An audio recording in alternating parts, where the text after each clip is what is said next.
Hello, everyone, and welcome to another episode of Lens Life. My name is Phil Johnson, and I am really excited to introduce our first realtor to the podcast, Robin Phillips. Robin, thanks for joining us. My pleasure. Happy to be here. Thanks for having me. So, our goal here is to educate, motivate, and inspire those who are looking, well, actually anyone. And also, the Lens Life is about the impact of glass. So for me, one of the impacts of glass is that I get to meet and form relationships with amazing realtors like Robin. And so what we're going to talk about today is, what photography means to a real estate agent, and also some really just cool, inspirational, motivational things after that. So Robin, can you just tell us a little bit, just about who you are as a realtor, what you do, how long you've been doing this, things like that? Sure, absolutely. So I started real estate overseas in the Bahamas in around 1998. And we did development and real estate sales there for 16 years, came to the US in 2012 and started a real estate business here. I now have 122 people on my real estate team. Wow. And I'm part of an organization of 3,000 agents globally that work together. And our goal is to not only sell real estate and do the best job ever, but also to inspire and educate our agents, which is a huge part of what we do as well. So real estate's been in my blood for, 20 some odd years. I'm one of the top agents here in Charleston and also in the United States, which I just found out, and wow. I'm really excited to impart knowledge to other agents. So I'm really excited to be here just to kind of have another avenue to tell people why photography and marketing in real estate is so important. That's awesome, man. Congratulations on that. That's a huge thing. You do a really great job at using media in your business. I know you have a YouTube channel, and you're just always on the cutting edge of using technology. And so let's talk about photography. What does photography mean to your business as a listing agent? Well, a good listing agent takes a lot of time to look into the psychology of a buyer. So we are selling specifically to one type of person, right? A real estate buyer. So it's pretty easy to decipher buying habits and buying behavior. So we know in real estate, especially in this market, right, that we have buyers coming into a house one, maybe maximum of two times for about 30 minutes at a time. So a buyer is going to make a sometimes $500,000, $600,000 buying decision in sometimes 30 minutes. Wow. So it's an extremely emotional decision. And I work with a lot of buyers who like to spreadsheet everything, right? They're these techno guys and engineering types, and you can't spreadsheet the purchase of a home as much as you try. So in order for sellers to get top dollar, even in this market, which is a strong seller's market, right? So you still have to get top dollar, prepare that home in a way that that buyer is going to walk in and want to buy that home. And this is how it starts. So buyers now are online, Zillow, Realtor.com, years before they're going to buy their home, okay? And they're clicking through and they're saving and they're doing all this research. So we have the more informed buyer than we've ever had before. Yeah. And so when it comes time to actually buy that home, they're going to go online and they're going to look for the home that inspires them the most, right? It's that one home that they look at that they go, oh, honey, come look, Mm-hmm. And I think, just changing my lighting there, I think that when the photos of that home, number one, portray the home in its best light, and we'll go into that a little bit, but also create that emotion, right? Where they look at that home pictorially, mm-hmm. and they go, yeah, that's me. That's totally me. I can see myself living there. They walk into that house expecting to love it. And Yeah. we know from market research that as long as the home meets that expectation, that reticular activator, right, is firing. Oh, yeah, that's right. I should buy this house. I should buy it. I should buy it. I should buy it. Whereas if they walk into the house, they're not sure. It's one of many houses that we're looking at today. Completely different experience, right? It comes down to when somebody goes, oh my gosh, I have the best news for you ever. You're expecting great news. It doesn't matter if they told you their dog died. For some reason, you somehow think that's good news, right? So if somebody walks into the house loving it, all they're going to do is look for everything that supports that feeling. So it is absolutely essential that every single listing agent make sure that that buyer walks in loving it. Part of that is going to be the photos and how those photos are photographed, in what order they're put on there. We know that people have about 8 seconds, I think is the latest research.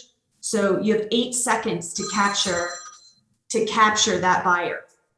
So if they're scrolling through the pictures and you have the picture of the exterior house far away, the exterior house close up, the front door, you've walked into the front hall, you know, in 8 seconds, that person's like, you know, they don't even want to buy the home. So you've got, it's the order of everything. And I'll tell you that sometimes, particularly with your pictures, so I get people saying, well, this is not a realistic picture of the home. And I said, it is, because that's how I see it with my eyes. And there's a difference in photography between taking a picture and taking a picture that looks exactly like how that buyer is going to see the home when they walk in the door. Yeah. And you can speak a lot more to how you do that. Right. But for me, it's been an essential part of my business that what they see online matches what they see when they walk in the home. Right. And it's vital to getting that experience. And secondly, you have real estate agents, right? Busier than ever, right? They're bouncing off the walls with clients. So they have a client, they're like, hey, I'm coming into town. I want to see 4 houses. What you got? Okay, so they're going to, you know, pull up the MLS. They're scrolling down. They have one picture on the MLS this big. And they're scrolling through and they're like, okay, what are we going to find that person's going to write an offer? Because if I'm going to go out, man, they've got to write an offer on something, right? So if my picture, my first picture that's this big blows them away, they're going to pick my home with your photos on it to go see with their client. If that photo is with somebody's iPhone and you know what I mean, it's dark and you can't even see it, they're going to scroll right by it. Yeah. So great photography increases demand because the buyer found it online, the agent found it in the MLS. Great photos increase the possibility that buyer is going to write an offer because they've already loved it. And now they love it even more when they walk in the door. So for me, it is one of the 2 essential parts to every single listing in order to get top dollar. So 2 things I want to mention real quick is that I've received that feedback from agents and sellers. My house doesn't look like that, or your photos look better than my house. Maybe sometimes I do. And particularly like if the house is really dirty or not so nice, the photos will look nicer. But my goal is to get people in the door. Thank you. So even if it is nicer, we want eyes on it. We want clicks. We want views. We want to get people in the door. That's the goal. And especially if I hear an agent say that, I get really frustrated because that's why you're hiring us, is to, right? All those numbers, views, clicks, showings, offers, you know, so, and then just that other, there's one thing in my course that I talk about, like, imagine yourself here photos. So instead of doing like a really wide shot of the room, I might come and like nestle in on the couch or some chairs where it's almost like picture yourself here, you know, to like you were saying. So I guess for what role does photography play in your listing presentation and you know, helping you get listings? Well, I think in the actual listing presentation, and I'm an open book, so I'll share anything, right? So it's selling a house is like selling anything else, right? It's like selling the Tide or a computer or anything else. And sometimes people don't realize that, or they have an agent who doesn't understand marketing and sales. So you have to choose your target market, and that target market is the person that you're going to kind of funnel everything into. And the photography, as well as the description, and then there's other marketing that we do as an agent, but the photography and the description all center around who is that ideal buyer. And the ideal buyer comes from the home itself. Is it a one-story home? Is it a two-story home? Is it in a neighborhood? Is it, with a pool, or does it have a big lot, or whatever? So it's the unique selling piece of that home, and then the photographs that have to come together. So if the unique selling proposition of the home is this amazing backyard, like it's off the charts, it's unbelievable, it's a double lot, unheard of, right? Mm-hmm. The majority of those photos should focus on how you would live in that backyard, to your point, right? Yeah. And the photos need to focus not just, okay, here's a picture of the backyard, but what are the different angles? Sometimes we do aerials with you as well, right? So how are we going to show this in the best possible light so that person can imagine themselves there? When I go to a listing appointment, the first thing that we do is focus in on that unique selling proposition. And that's something that we discover together with the seller and myself. Sometimes they know it right away. Sometimes I know the neighborhood like the back of my hand. Normally we're working on that together, because we don't want one unique selling proposition or one buyer. We've got to package it, mm-hmm. because we want the broadest reach possible. However, once we come up with that, it's all about making sure that we are photographing the house in the way that that unique selling proposition is highlighted. Yeah. And we talk about that a lot. And believe it or not, in my listing presentation, I have some of your photos of one of my favorite houses I ever listed. 22-foot ceilings, and it has this wall of windows that looks out onto the water. Mm-hmm. Okay. And this listing went off the market. It went expired, meaning that it had a previous real estate agent that was not able to sell it.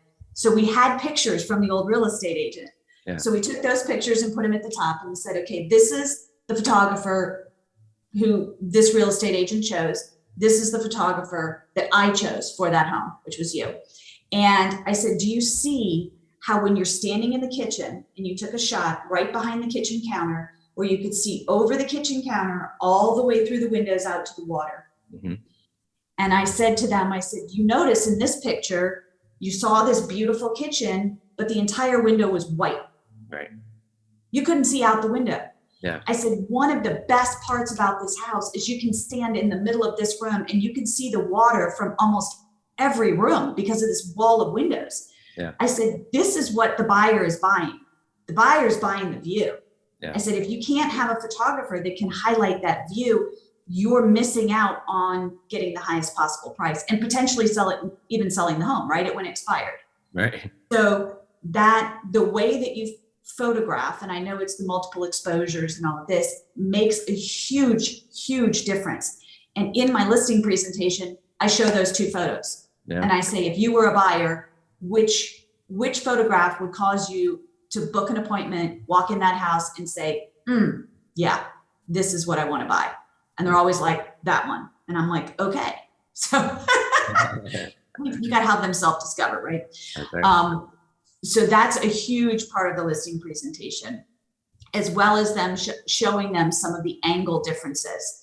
So when you get a photographer that's taking pictures from either so far back in the room to get the wide angle, that everything is this big and you actually can't see anything in the picture, or that person takes, and I don't know why they do this, like super up high, like they're looking down on the room, which is odd. Yeah. It's very odd because everything's out of proportion, and it makes me feel like I'm supposed to be some kind of like flying angel in the room or something. Like, I don't get. So, and it makes a difference as to how you feel about those photographs and whether you're clicking through them. And most people now have super high res on their phone, right? They Yeah. have super high res on their computer. So if they're looking at these and they can make them bigger, we want them to feel like they're inside that home, experiencing that home. And it makes the buying decision easier. And that's why, to me, when I talk about the photos in my listing presentation, it's such a huge piece of the marketing, because it is buyer behavior. It is emotion that people buy on, and the pictures create emotion. Yeah. Yeah. I mean, you're really good at this because you know what you're doing, but I think it's really important to, partner with your photographer and collaborate a little bit, like on site, that they might see something like, hey, you really might need a drone here, or the twilight is the way to go, to make sure you capitalize on those features that you really want to blow up online. And I think I've shared with you that for me, if a house has a pool with a light in it, you need a twilight. Or if there's a lot of front and back porches that have recessed lighting, you need a twilight. If it's an elevated home at all, just having a lower level aerial is essential, so that you're looking straight at the house versus on the ground looking up. So there's these things that you like, you can let your photographer kind of point you in the right direction, but you know what you're doing. So yeah, and I think to that point, I think you're spot on. Mhm. And there are times too, remember, when you say things to me like, ooh, maybe we should do this, or maybe we should do that. So even now, your advice is really important to me. And it's funny when you get used to partnering with someone, that they get to know you, you get to know them, and you're almost better together. Yeah. So it's, for some people, they say, oh, well, I'm gonna, some real estate agents, pictures are really expensive. I'm gonna go with whoever, or I'm gonna try this person and this person and this person and this person and see who's the best and cheapest and all of that. And what I have found is, when the house sells more quickly, you save time. Time is the only limited resource we have. We can always make more money. We can't make more time.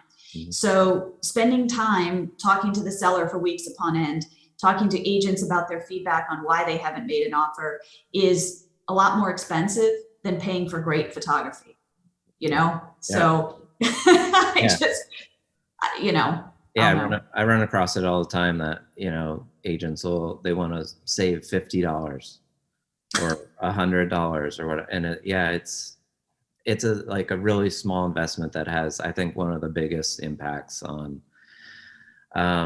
So there's one quick thing about this market that I want to talk about, that I've been experiencing that's weird, before we transition into our next part.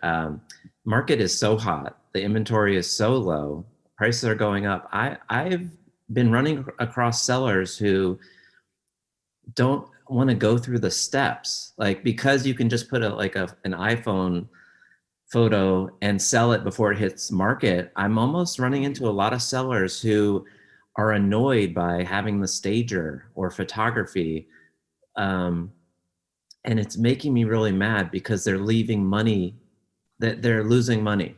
Have you been running into this at all? It's almost like they feel entitled that in this market, they're going to get top dollar just because of the market. But in essence, I think they're losing a lot of money.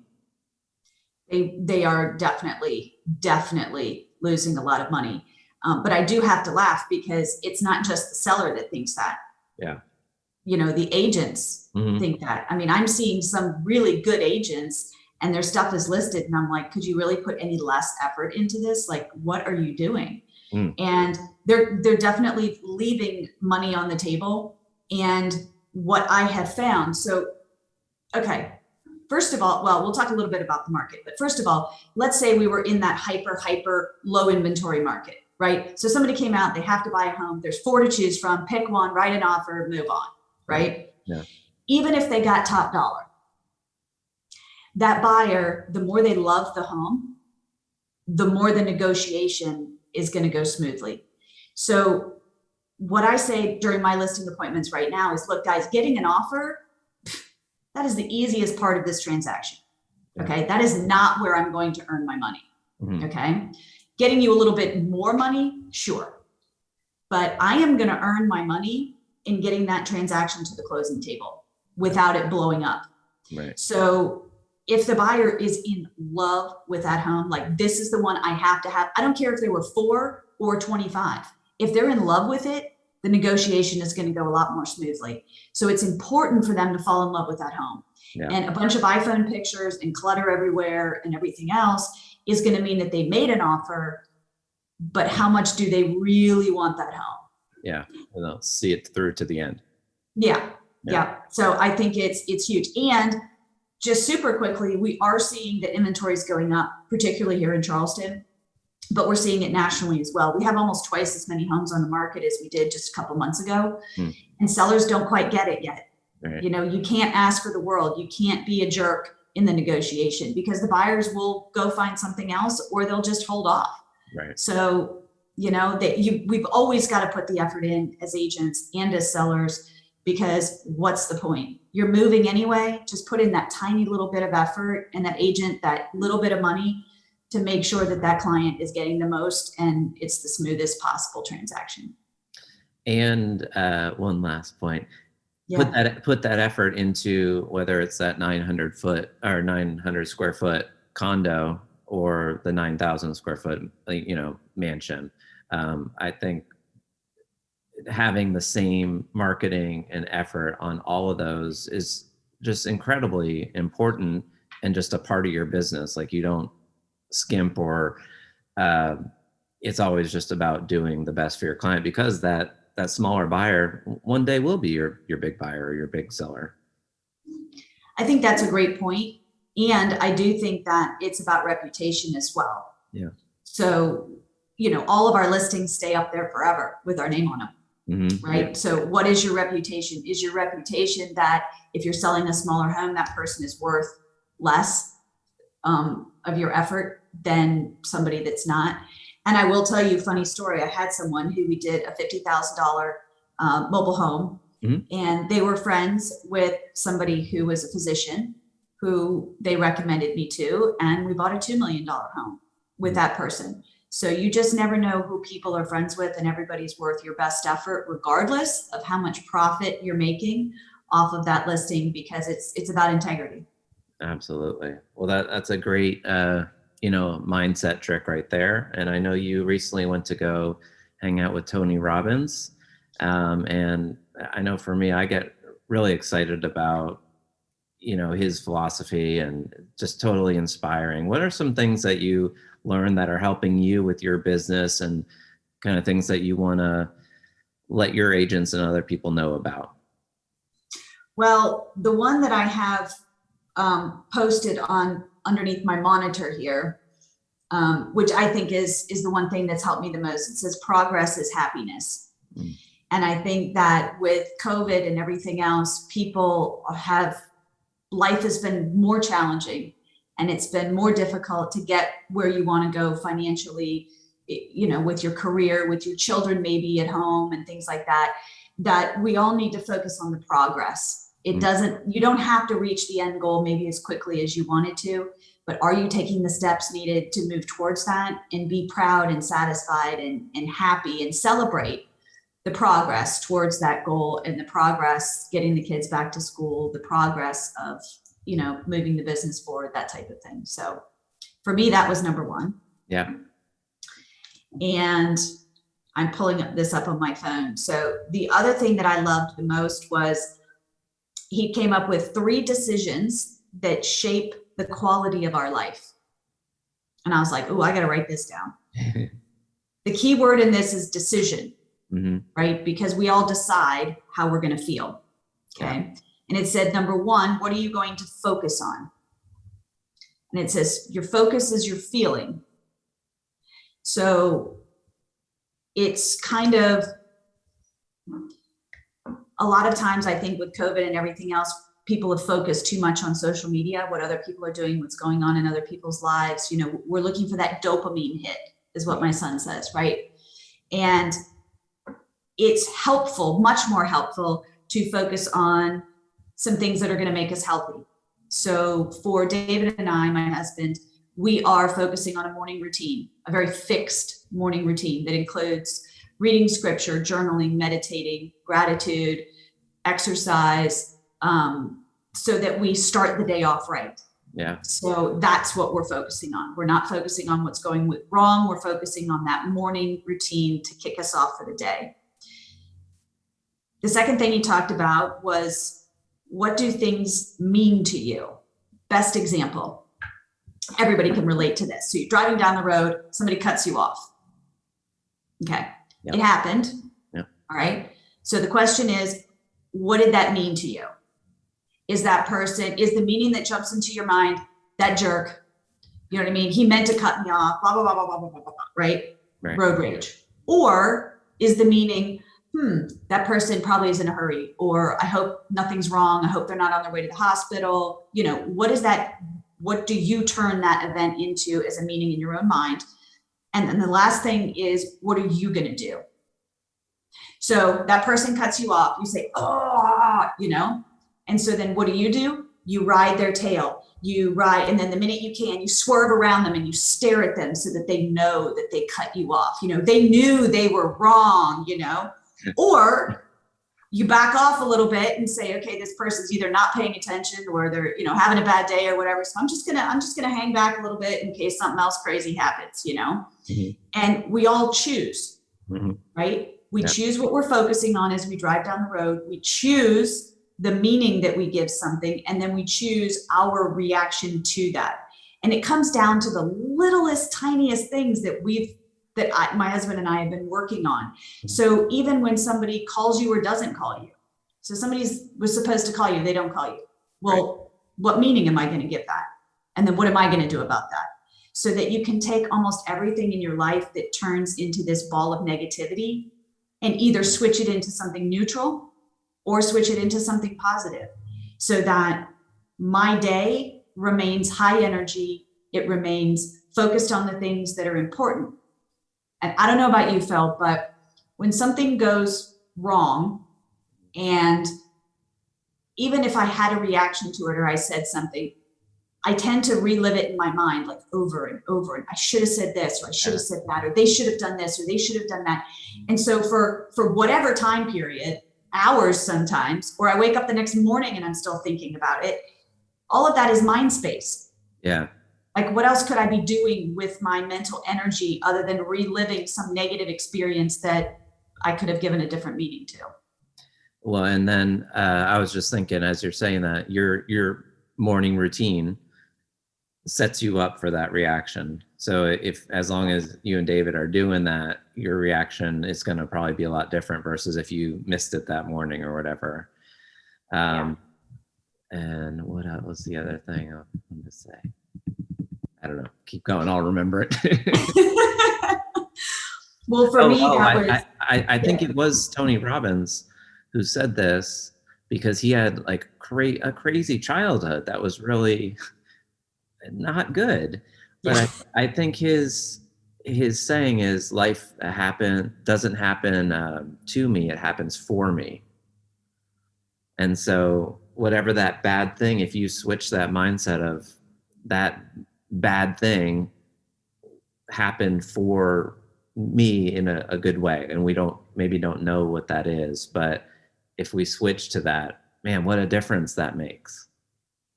I agree. And Rachel Hollis says all the time, everything in life does not happen for a reason, but there is meaning in everything that happens. There you go. And Tony Robbins, you know, had a really hard time when he was younger eating. He did not have a lot of food. So he spent a lot of time being hungry. And that has turned him into a man that donates over 1 million meals a year. Yeah. So as you said, it's what experience has happened in my life. What meaning am I going to give that? Mm-hmm. Oh, it's horrible. I was, you know, poor me. You go into victim, right? Do you go into victim, right, or do you say, hey, what am I going to do with that? What I'm going to do with that is I'm going to go out and make sure that I can do everything I can to make sure no other child grows up without food. And not all of us have the resources to do 1 million meals a year. However, we can take things that have happened to us and, you know, flip them for the good and say, what am I going to do with that? How am I going to be grateful for that experience because it led me to XYZ? Yeah, absolutely. I love that. Yeah. So inspiring. Yeah. Yeah. And that victim mentality, I think, is really easy to get into with COVID. Yeah. Because people are feeling very out of control. Mm-hmm. And they feel like, as you said, things are happening to me.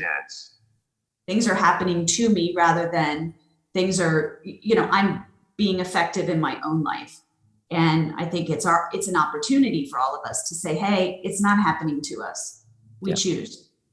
Yeah. And the Grateful Journal, I think, is one of the most important things that's just going to subtly switch your mind of victim to just opening your eyes to gratefulness. And that's a game changer for sure. Well, what do you do a gratitude journal as well? Yeah. Love it. Yeah. It was a big part of really switching things for me on the mindset side. So what is the silliest thing you've ever put in your gratitude journal? Probably having a toilet to go to the bathroom. Yeah. I mean, just anything. Because at first it was hard to write 3 things, but you train that muscle and you're almost thinking of like, well, what are these, big things? And then you start thinking about, well, all the little things as well as the big things. So now it's a lot easier to write down that list at the end of the day. Where in the beginning it was tough, which just sounds weird. Well, I think we all just kind of think, well, everybody has a toilet, everybody has a shower, everybody has hot water, everybody has food. Yeah. Yeah. So was there a final point that you were going into? Was there a third thing or no? Or did we already hit it? Well, those are the 3 things. What are you going to focus on? What does that mean to you? And what are you going to do? And I guess the roundup and all of that is I wrote on there that your feelings control the meaning. Mm-hmm. So how you feel about something controls the meaning. And I think that goes back to the gratitude journal, right? Like, how do you feel about your life? How do you feel about the people around you? And that can extend to your partner. If you're having a tough time through COVID, I spent way too much time with my husband, and we ended up doing gratitude each day about each other, so that you could focus on the good things rather than focusing on the thing that they're doing that's annoying you, that you can't, get away from them. So kind of focus on the good stuff, right? All right. So this is a completely random thing, but I for some reason I wanted to talk to you about it. You and I spoke about passion, and I just want to encourage people to pursue their passion, whatever that is. If they want to make it into, a job or whatever, just keep pursuing it. But also the importance of relationships. And for realtors, I think one of like the biggest missed opportunities is that I see a lot of realtors get the business and move on, But the relationships are the most important thing, in that if realtors would call their past clients once a year just to have a conversation, not to say but how are your kids? How's your business going? I think that is the single most overlooked thing to how to grow a huge ongoing business. I could not agree more. Yeah. I could not agree more. And I think that most people want to do business with people that they trust, who they feel like have their best interest at heart. Yeah. And building that relationship is the best way to do that. Yeah. So in addition, I think it's those little emails that say change your clock, and a postcard every now and then. Just like the agent who sold me my home here, I never heard from her again until like 3 years later. And it was this awkward conversation and I'd already bought and sold a house since then. And then she didn't even know. She didn't even know where I lived. So I don't know. I just wanted to, if any of your team is watching, man, just call those people every now and then and say, hey, what's up? Like, not motivated by anything more than, I care about you. And especially now, like with COVID, like there's a lot of isolation and stuff. Like, I think that's a great way to just build relationships and show that you care. And then that turns into something huge. Yeah, 100% agree. And I love the fact that we teach classes on this and you already know it. And I think as any business owner, I think you're absolutely spot on. Awesome. Spot on. And I have to just say, this is why I love being in business with you, is that, and not every photographer has to be you. However, it is great to have somebody who's entrepreneurial minded, who understands the client, understands their business, and that they're in business. They're not just a photographer, they're in business. Right. And relationships matter in your business too. So I feel blessed to be in business with you, because I get to surround myself with motivated, smart, people as well. So awesome. Well, thank you so much. This was great. Anyone who's watching or listening, thank you for doing so. And we really hope that you maybe take one thing that you heard today, right? Because it's just about taking, like Robin said, progress. I have a little thing written by my sink. Take a tiny step today. Just take one little step, and that can, that a ship is directed by that, right? So you make a little thing, and that your trajectory is completely changed. So thanks everyone for being here, and we just wish you the best. And let us know if you need anything. I'll put Robin and my information on the video. You guys have a great day. Thanks so much. thank you. Bye. Bye-bye.